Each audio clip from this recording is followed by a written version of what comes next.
wet it on, and then you rub it off. More useful information. What's useful? And you always rub from the top down so that it captures all the dirt on the underside edges. Oh man, what do I got on my camera now? There's some crack. That crack kills. That's center crack. There's the crack. Hey! You don't want to get into. It's Mike always sticking his butt out.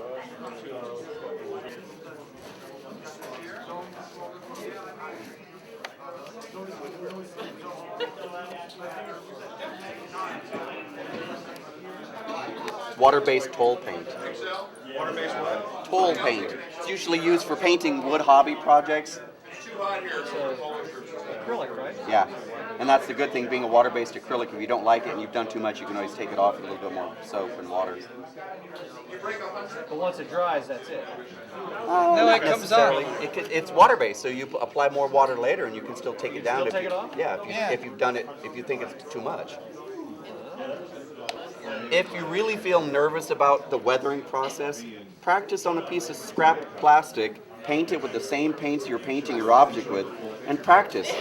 That way, if you feel you want to learn how to do it better without screwing up on your actual piece, you have something to practice on. Especially down here, you want to really get it into these vents because it helps the vents show up better.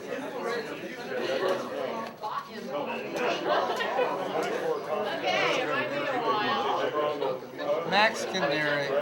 See over here, I think I'm going to paint a happy little tree.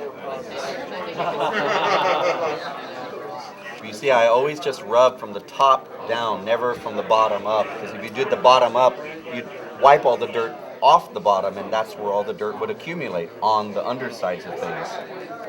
Because dirt always falls down, never up from below.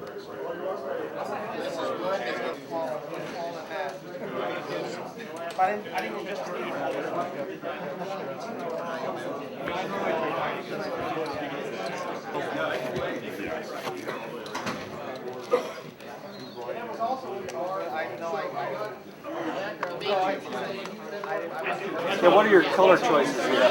I like using browns, occasionally a little touch of red, and very sparingly black.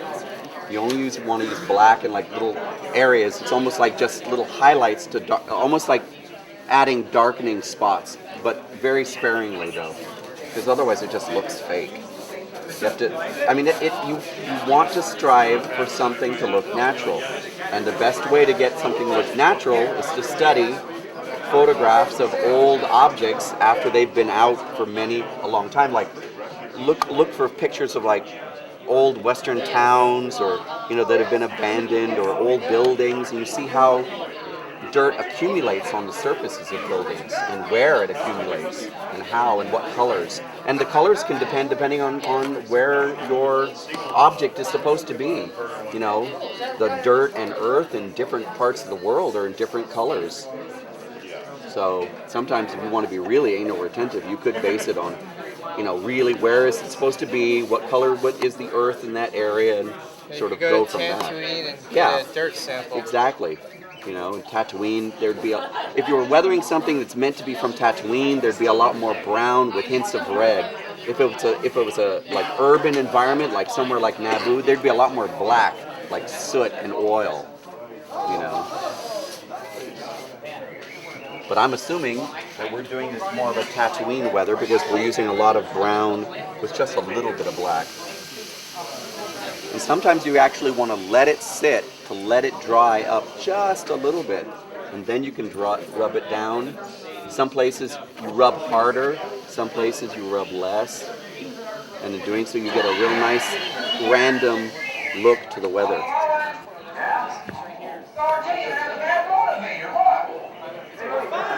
See, like here, I'm not going to stick the cloth into the coin slot because we want the dirt accumulating inside of it. Same thing on the power coupler.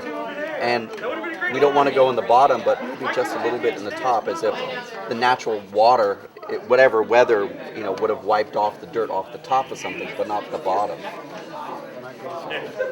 Talk about recycling. So what are you using the filter to?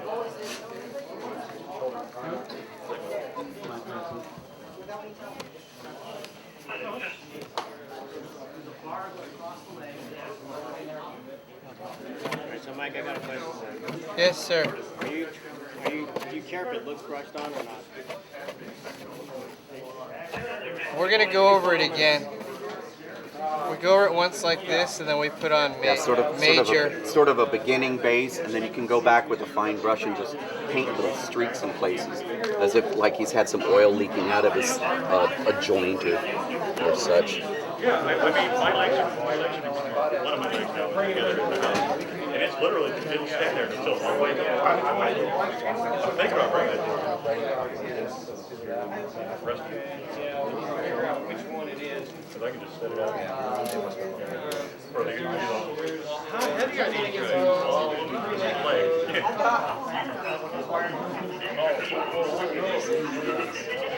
So you leave them here all weekend?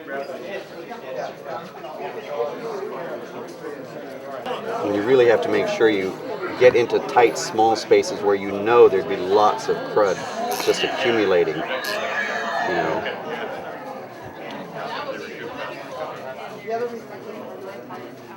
It's almost like I'm brushing it up into the crevice and then bringing it down. Likes to do a lot of the highlighting of the grooves. Yep. Yeah, you gotta do really, the grooves. yeah, you really got to get it into the groove. You'll look so it'll at stay. a lot of the weathering jobs of some guys, and they don't have anything in these No, grooves and there here. should be a ton. That's why they should be this black. should be the almost. dirtiest part of Yeah, the because it's so close to the ground level. You see my feet right back here, Max?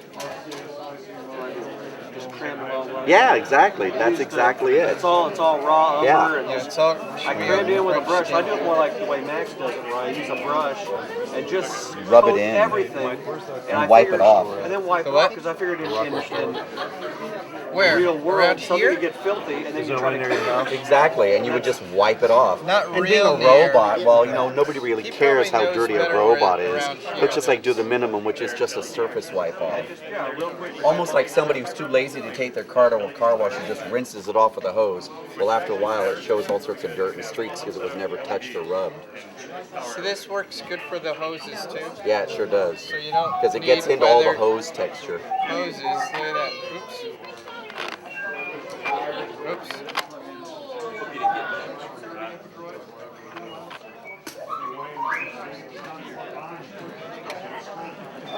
I like letting it sit a little while, almost so it dries up just a touch. And then you can come back and rub it off. And see, from having rubbed all that paint up underneath it, since I can't get it just by doing that, you get this nice crusty, thick film there, which is very natural. Because weather always falls down. Even if it was dust storm, it always falls down eventually. Doug Dixon from Orlando, Florida. I am currently weathering Vince Sanchez's R5. Making it nice and dirty. Yeah, I think I'll go down there. There's no reason why a droid should be clean, according to Don, so have to get them all dirtied up before Don sees it. Starts giving people crap. So, and explain your paints, your techniques. what I'm doing, really just kind of dabbing in using just acrylic paints, raw umber, raw sienna, burnt sienna. Kind of, what I've found it works kind of good is spray down with some water first, then just dab it into all the cracks and crevices and stuff. Then you wipe it off, and the paint stays in the crevices, and you get all those lines start to stick out, and it makes it, you can see all the details and everything. And I'm going in and just. And this right here is burnt umber. I did a whole wash over everything with raw umber. And now I'm just adding kind of layers of colors and stuff. Why do you nice dusty look to it. why do you prefer these colors? Well, they're kind of environmental. Dirt isn't black, unless you're in certain areas. So things like dust and the grime you pick up as part of an environment, it's usually browns and that sort of thing. You might add some black for oil and that sort of stuff. You always look at the droids and they have they have oil dripping out of a joint or something like that. He starts filming him saying that on That'll give you some black, but mostly it's browns and dirt and dust colors. So now I go in and try and get a lot of it off of here. It'll stay inside all the little cracks. It'll just kind of leave a, see, something like that. It's nice and dirty down at the bottom where R2's in the dirt and everything.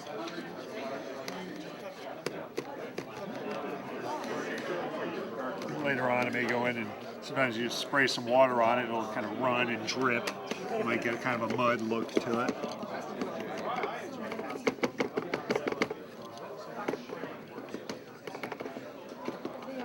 Yeah, the burnt colors, burnt umber, burnt sienna, have a little more red to them. The raw umber is real brownish, muddy. This red kind of gives it a kind of a red clay dust sort of look.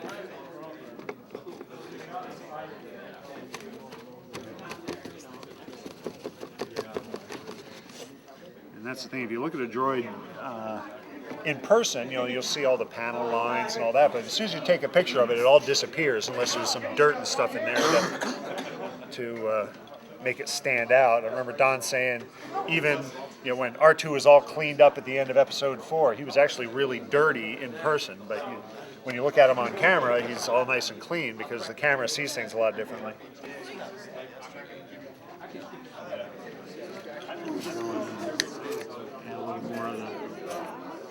This man is no longer clean.